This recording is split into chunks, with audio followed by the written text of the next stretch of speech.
Hi, I'm Katie, and welcome to Hey It Gets Better. This is the podcast where I chat to people about the ups and downs of their lives and how they got to where they are now. Life can be pretty tough sometimes, there's no escaping that fact. But at Hey It Gets Better, we're all about talking about the journey. I hope you enjoyed today's episode, and remember, hey, it gets better. Hello, me again. I wanted to add a trigger warning to this episode as we do talk about mental health and suicide. There are going to be links in the show notes below if you're struggling with your mental health right now. So please look there and reach out for help.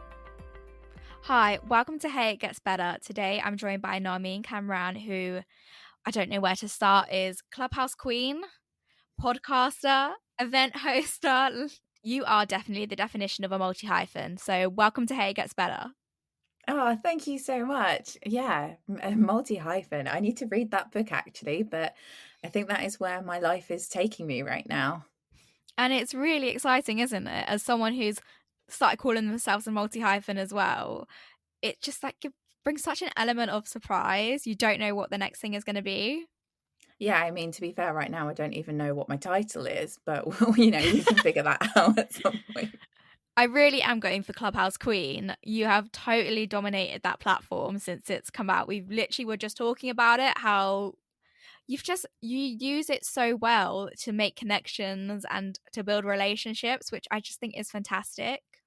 Oh, thank you so much. I mean, one of the things is like I don't have a lot of other things to be doing, or I do like to procrastinate.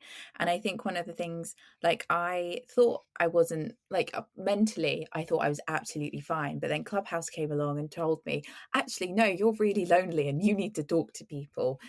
So that's what I do. I just go on and talk to people in loads of different aspects as well.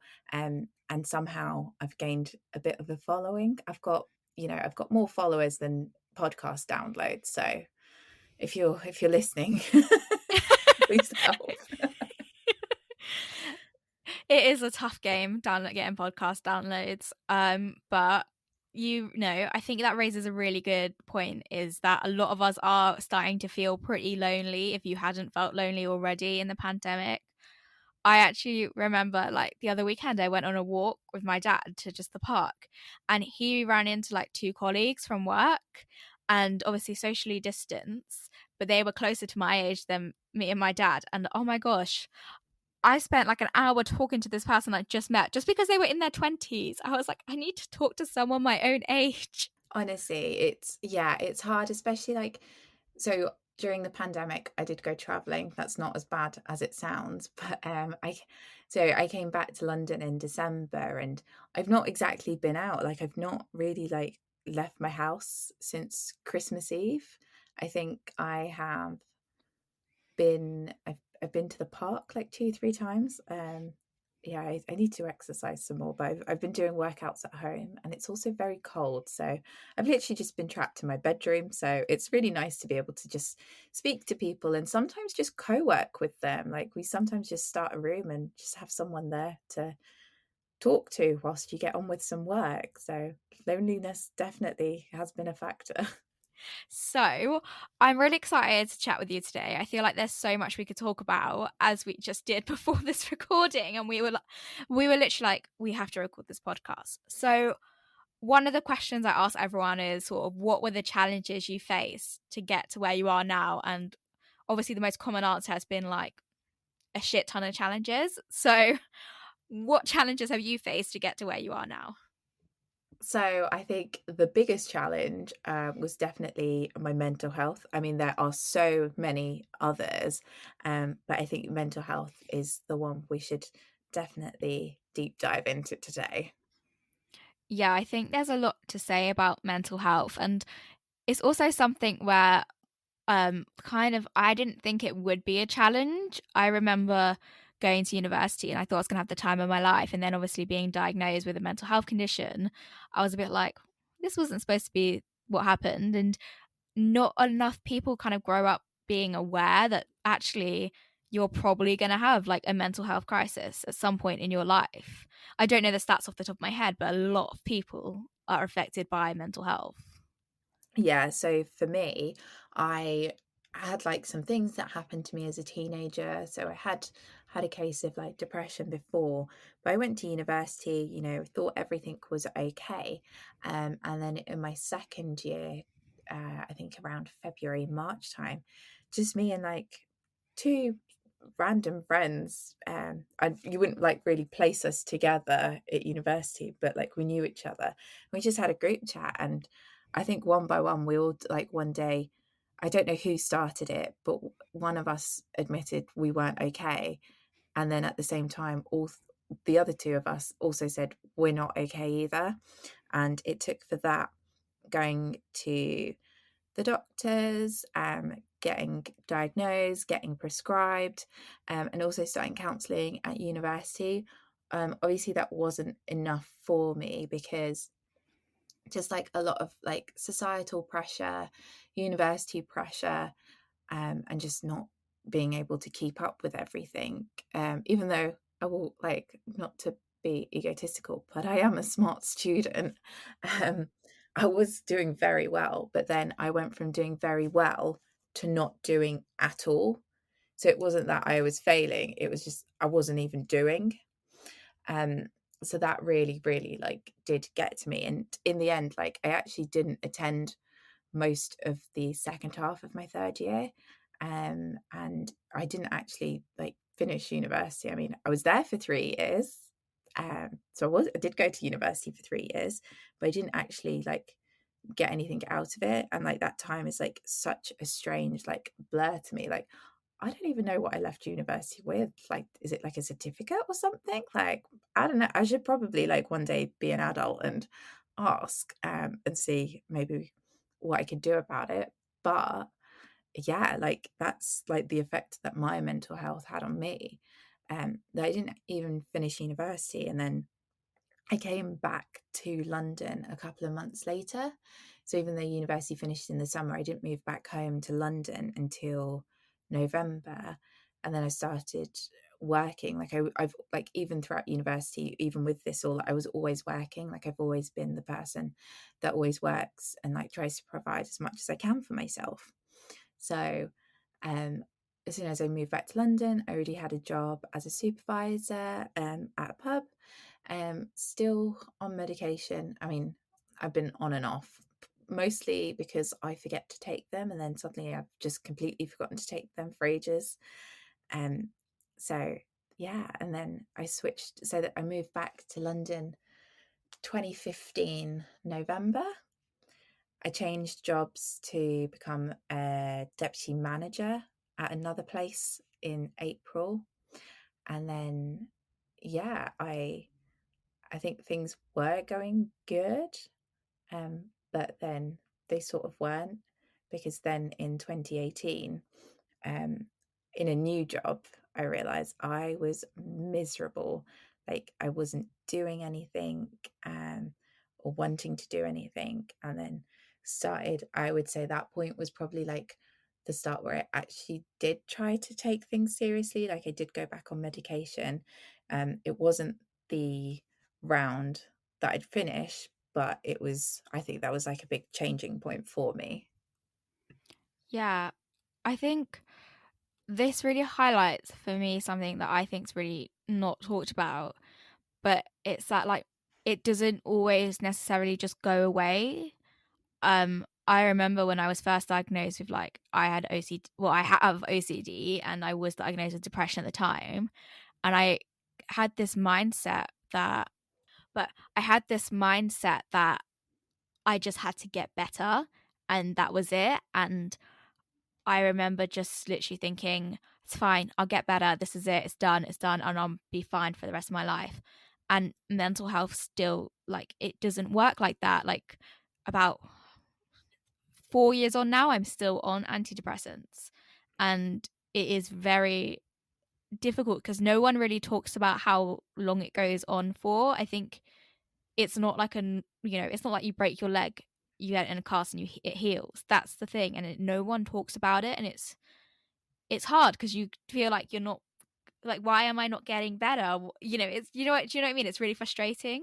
That's the thing, like it does take time. Like, sorry, one of the things I should have said was in 2015 there was I did actually try to take my own life as well.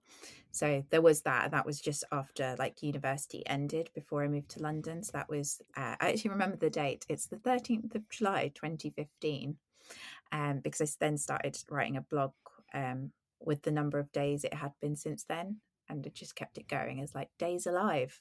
Um, and I'm hopefully going to turn that into a book, just talking about like the journey and being alive. But it is like a journey because it did take me 4.5 years. And like mental health is a continuum. Like, you know, you can be okay, then you can fall into another quadrant where you're not okay, or you don't have a diagnosis, then you can have a diagnosis, and then you can still have a diagnosis and be okay. Like there are, like it is a continuum. um but yeah, it takes time. It's not something that happens overnight. And for anyone who is on medication, they do say like it does take like 6 to 8 weeks to start feeling better. And for me, it was like when I finally started like trying and accept, like, I know the medication helped me, but I also needed to change my mindset as well before I actually did get better. And, you know, I got better and even worse things happened, but I survived. I think that's important. You survived, and it's something that I've come to realize is that the past is always going to be there, but what you can change is how you perceive it. So if you look at it like, actually, I survived all of this, then that's going to propel you to the future because you don't know what's coming, but you've survived everything life has thrown at you so far. So I think that makes you a pretty strong person. Thank you. I mean, I think we're all strong. I mean, especially right now with what everyone is going through. But um, yeah, we're all so strong, and it takes time. And we look at our past, but you know, we shouldn't look to it as like our failures. We should just look to it as lessons and like what we have learned from it, because they're not failures; they're just teachings. And now we know for next time. I mean, some of us will still continue to make the same mistakes. Granted, I'm one of those people, but you know, you you learn and you continue learning, so they're not failures. um you learn and you improve upon that. Yeah, I really like that.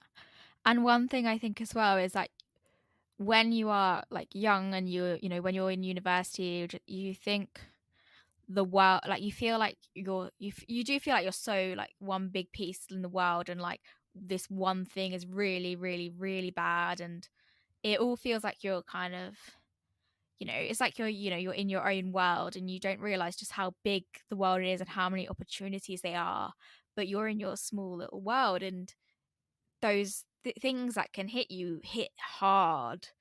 But I think that's something like, the older I get, the more connections I make with people. Like you're saying, like you talk to people all the way in America, and you're like friends with people in America just through meeting them on Clubhouse. Yeah. Like the world is so big and there's so many opportunities, but you don't realize that when you are so young. Yeah, I think a lot of it is to like start just trusting things. Maybe like I was like very, very well, let's call it what it is. It was anxiety. Like Yeah. so obviously I wasn't diagnosed with anxiety back then. So there was like a lot of worrying, and for me, like leaving university without a degree, not thinking I had any job prospects, especially when like a, you come from an Asian background, and two, you are you like you've always been the smartest, or like, you know, one of the smartest people. And like then you're suddenly like you're not anymore, or you know, like there's just so much pressure, and now you're crumbling under the weight of everything.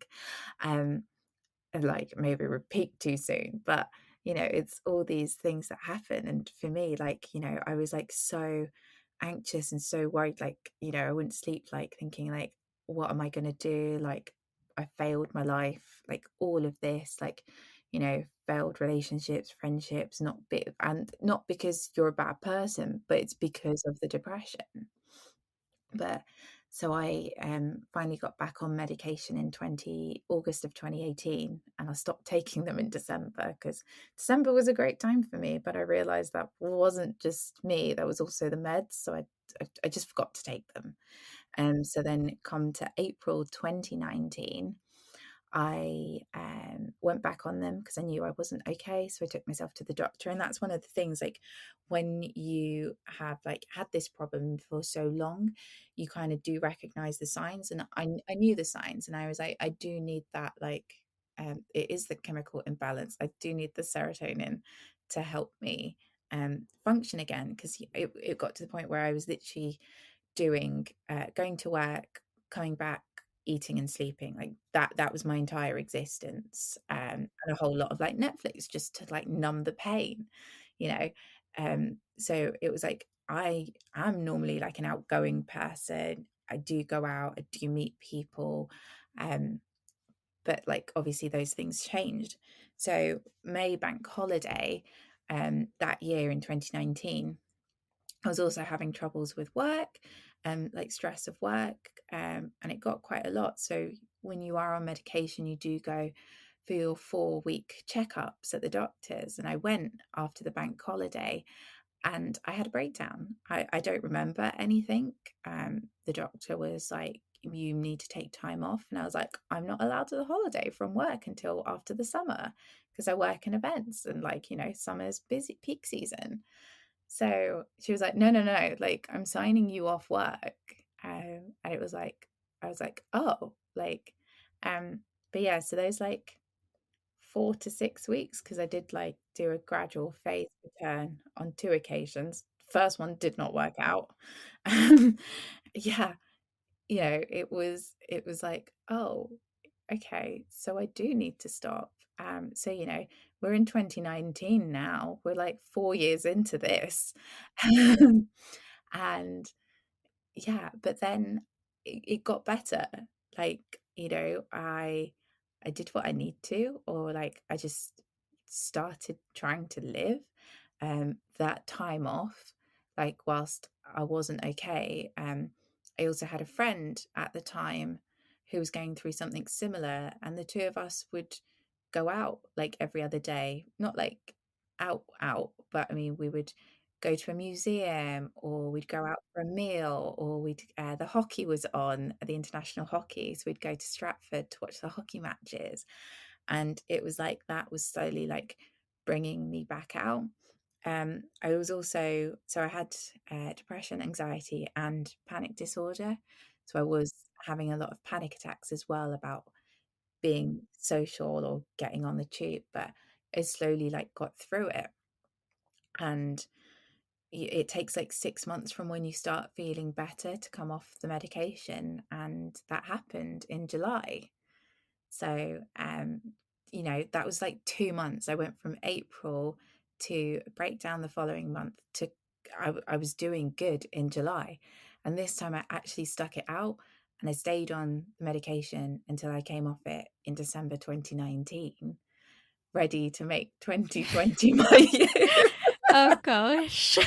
So I entered and left, I will proudly say, 2020 without any mental health issues, like diagnosed ones, or like on medication for anything. Like, sure, I still have like small bouts of anxiety, but everyone has like anxious moments, or like we all have like sad moments, but not like to the point where I once was.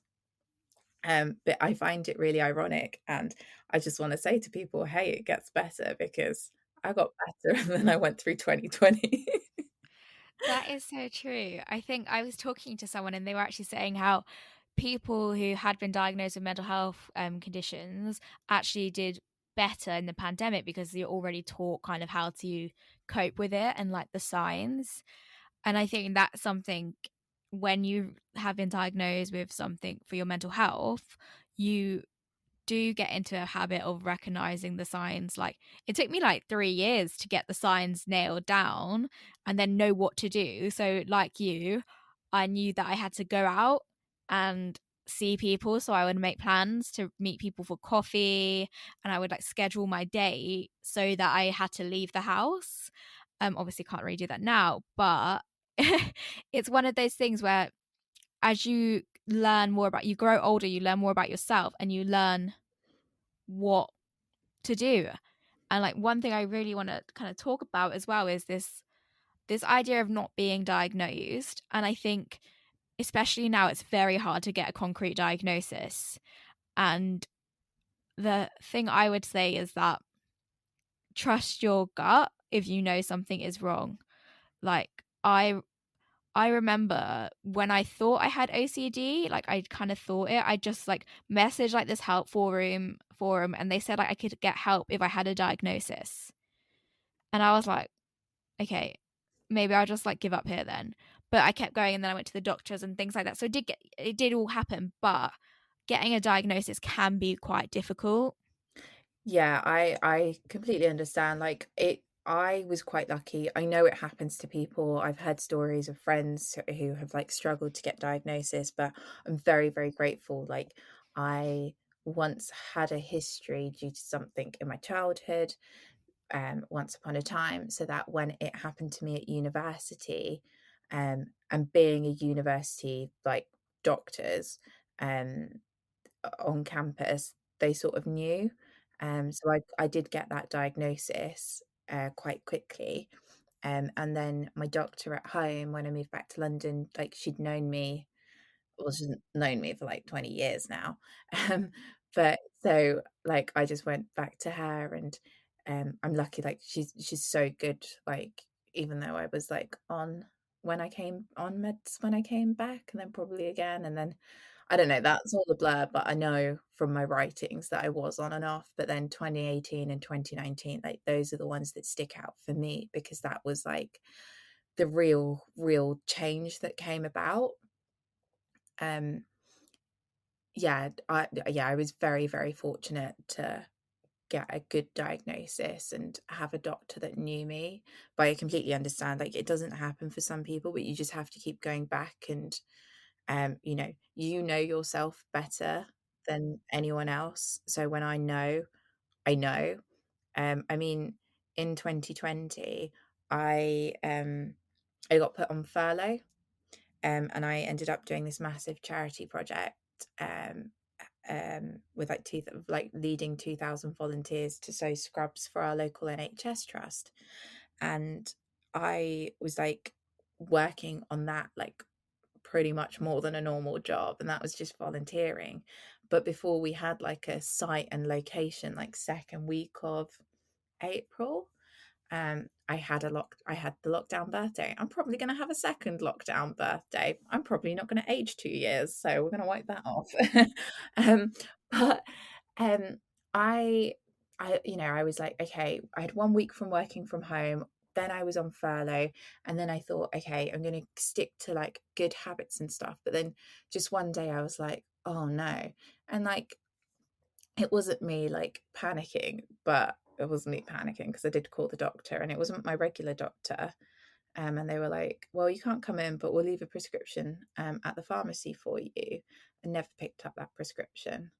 I I don't know why I called the doctor. I thought like things were going to get bad, but they weren't actually bad.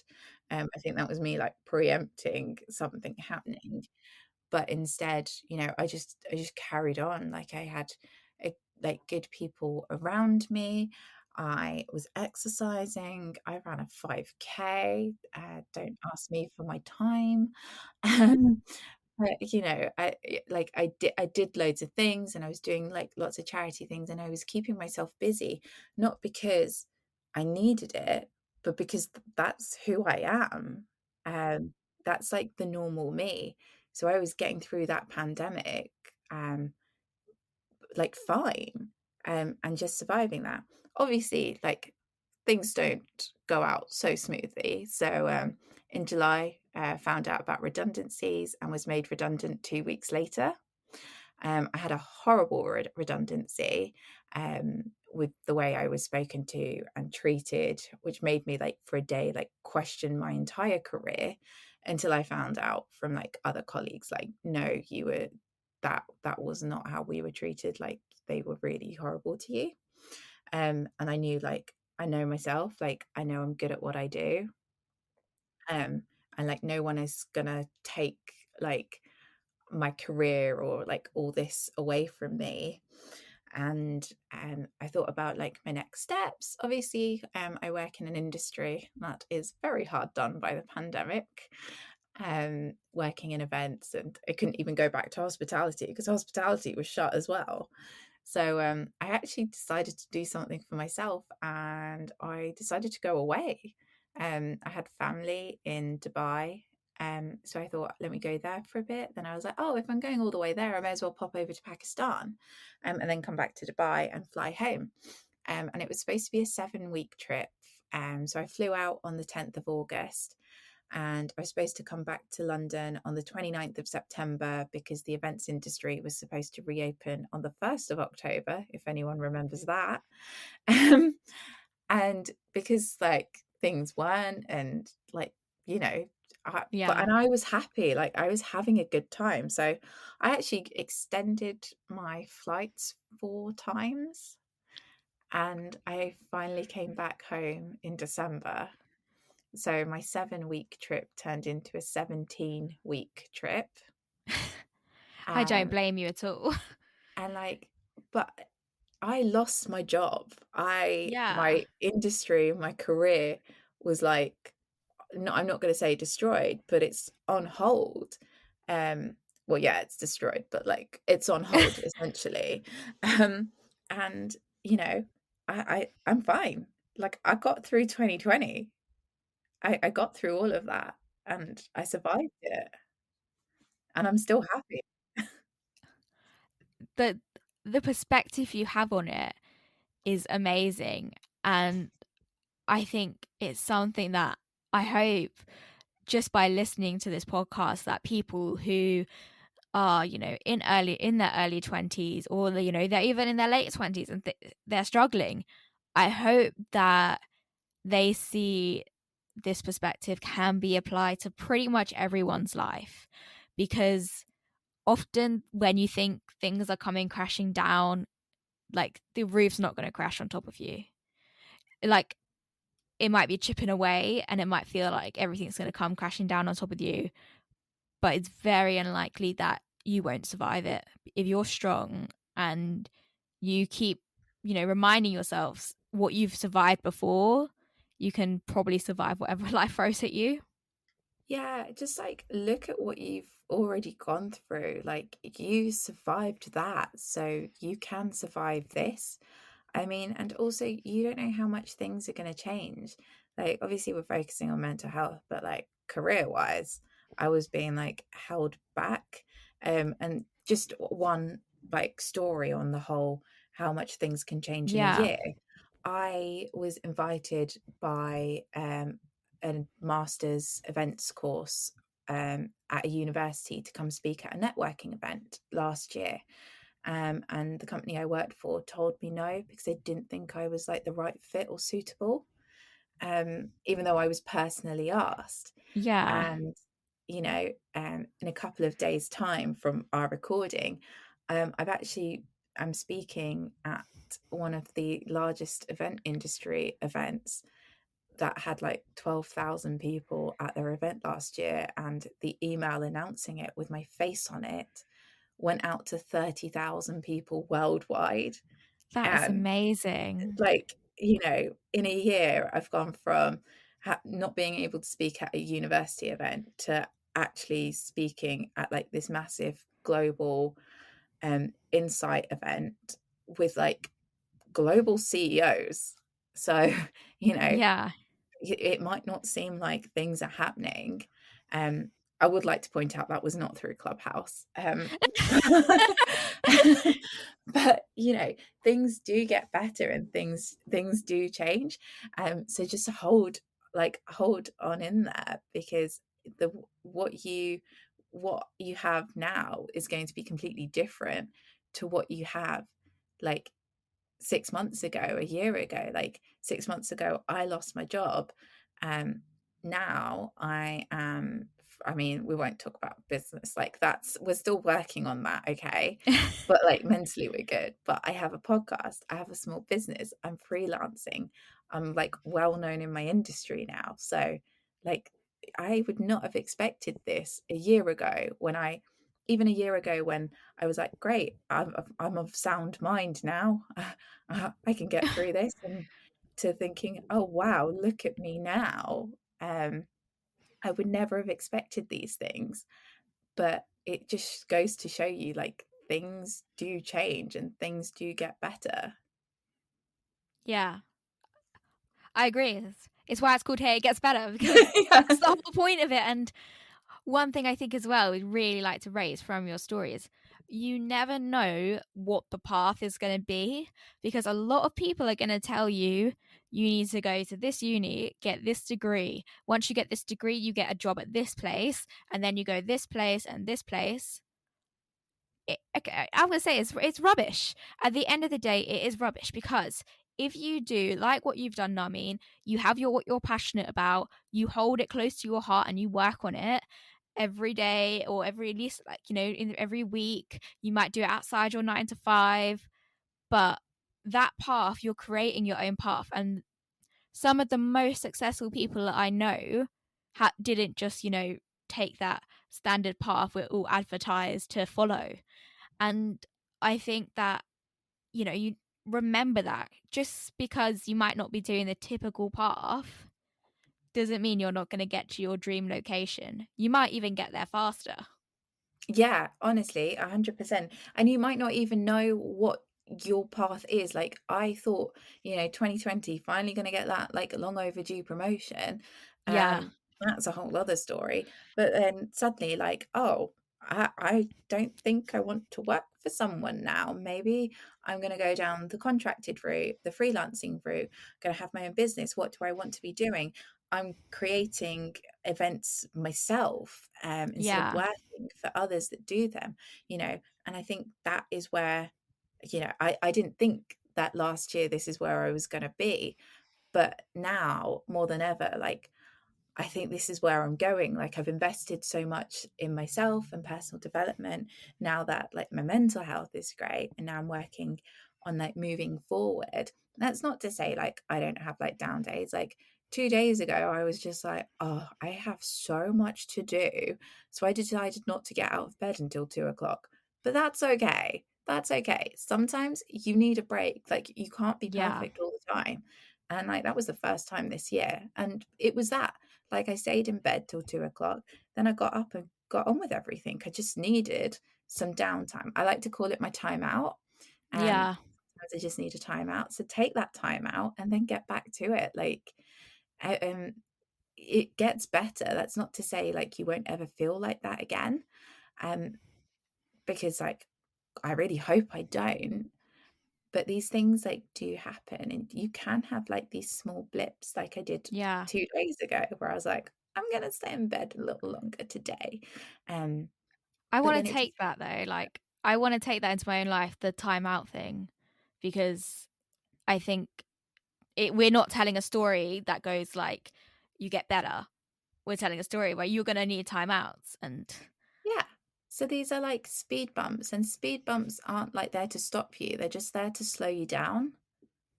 So yeah, life will give you a couple of speed bumps on the way. Sometimes you need to time out. Sometimes I just want to time out from my family. yeah. Um, Even like on Clubhouse, like if I'm running a room or something, well, not running a room, if I'm in a room and there's just a lot going on, sometimes I just go for a 5 minute timeout. Like there's nothing wrong with it. Like you just take a time out. I mean, I've only done it once, but there was a lot going on. I was just like, there's so much happening on this stage. I'm just gonna go out for 5 minutes. But yeah, it's just important to look after yourself. And like baby steps. Like for me, my baby step was making my bed every day. And I still do Yeah. that like 5 years on now. Like um I was a student, don't judge me. But yeah. So yeah, just start off small because like those things will like stack up, and like suddenly you'll be like, oh, it I didn't even realize this. Like I listen to sleep casts or like sleep stories to help me sleep. I think I just listen to them for like something in the background these days, but I don't think about it. Like I get into my bed and just put it straight on. Like it's just a habit now. But things do change, and you just got to start with one thing, and then suddenly a year later you'll be like, whoa, where am I? Who am I now? Yeah, that's that's so true. And I really love what you say, about not being perfect, because I think a lot of the time we all feel like we need to do it perfectly or not do it at all. Or so even sometimes I'll be like, this isn't perfect, let's just scrap it all. And having that moment where you're like, you don't need to be perfect. There are people out there probably doing your dream job and they're not perfect. Like, that's just a fact of life. And striving for perfection can actually just hold you back. Absolutely. And be open and honest, because obviously that is down to your comfort level, but when you start just being open with people, you'll be surprised about the amount of support that you'll get. I I think this was a couple of months ago. This is probably when I was still traveling, to be fair. I think I just tweeted I'm just having a bad day. Literally, I was just not mentally, but I was like, I'm trying to do this, but it's not happening, and I don't want to do things now. Just probably a bit of melodrama, but I just tweeted that, and then so many people from my industry, because it was on my professional Twitter account, everyone was just so nice about it. And they were like, "Yeah, you're doing fantastic." Even the other day when I felt overwhelmed, my friends were like, "Do you know how much you've achieved?" And that's the other thing, look back on your achievements, because they're the things that will propel you further as well. That's so true. And I find it really hard to acknowledge achievements that aren't academic achievements. Yeah. Just don't be humble as well. I think that's the thing. I think that's another thing that it does play into mental health as well. It's the whole imposter syndrome and not thinking that Yes. we're good enough, and the anxiety around it. When I found out I was going to be a speaker on at this event, I found out on the Monday, and it was being announced. The entire event was being announced Yeah. on the Thursday, so I had to go through. I found out on Monday night, so I had to go through 2 whole days without being able to say anything. But I did text a group of friends, my wonderful event goal getters. I just texted them in our WhatsApp group, and I was like, I have really, really big news, but I can't say anything until it's announced. But I'm going to burst if I don't say something. So I'm just telling you, I've got really big news on Thursday. And they were just so supportive, and they were all waiting for Thursday. And because most of the they see they're on that Yeah. email list, I didn't even have to say it. One of them took a picture and was like, "Oh, look who it is in this email." And it wasn't just that, it was other people as well. Even clubhouse friends were like, "It's you." And I was like, "Yeah." And talking about how a prestigious thing it is, but it feels so good. It's not bragging or being Yeah. egotistical. It's something that you've accomplished and you've achieved, and you should be proud of it. Yes. I think I think we need to say that more, because you work ridiculously hard. Like, I know how hard you work, and you put your all into everything. You can just tell from speaking to you that you genuinely care about what you do, and you put 110% of yourself into it. Aw. And I am so glad that you're seeing success, because you deserve mountains of it. Oh, thank you so much. That's so sweet. I mean, I'm still a master procrastinator, but Oh, we're but aren't we working. all? I watch Bridgerton in a day. Like, I can literally get Netflix series out like that. Oh yeah, Um, I did that a lot when I was traveling. I've not actually watched much at all at the moment. I've just been focusing on sitting at my computer and pretending I'm getting work done. oh, all the time. I think, I think as well, like procrastinating, I do it so much. Procrastinating is very easy to do, but I think as well, don't belittle your achievements. You did it, you rocked it, and that's what matters. And even overcoming mental health is like an achievement, like mental ill health, I should say. Having like, you know, recovering is like something you should also talk about. I mean, obviously I'm on here talking about it, but everyone should. Even if you haven't recovered, you should be talking about it. And obviously not seeing it in a negative light. I only say that because another thing I should say I achieved is last week I became a mental health first aider. So That's I'm also qualified amazing. in this stuff as well now. But yeah, just shout about your achievements. Definitely. So we are running out of time, so I'm just going to wrap up. And there's been so much wisdom in this episode, and I just can't wait for everyone to listen to it.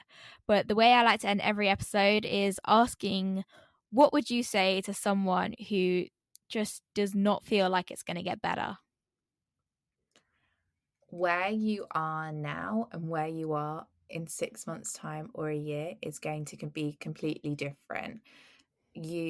What you put in now is going to change in the future. So if you just look at things differently, you'll be a different person in like 6 months, a year.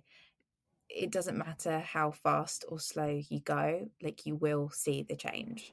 Thank you for listening to today's episode. I hope you found it helpful. I really appreciate all the support I get for Hey It Gets Better. It would be amazing if you could subscribe to our channel wherever you listen to your podcast. If you want some more content, then you can always follow us on Instagram at Hey It Gets Better. And for more stories of inspiration and resources to help you get through life, visit our website, heyitgetsbetter.com. I hope you have a wonderful week. And remember, hey, it gets better.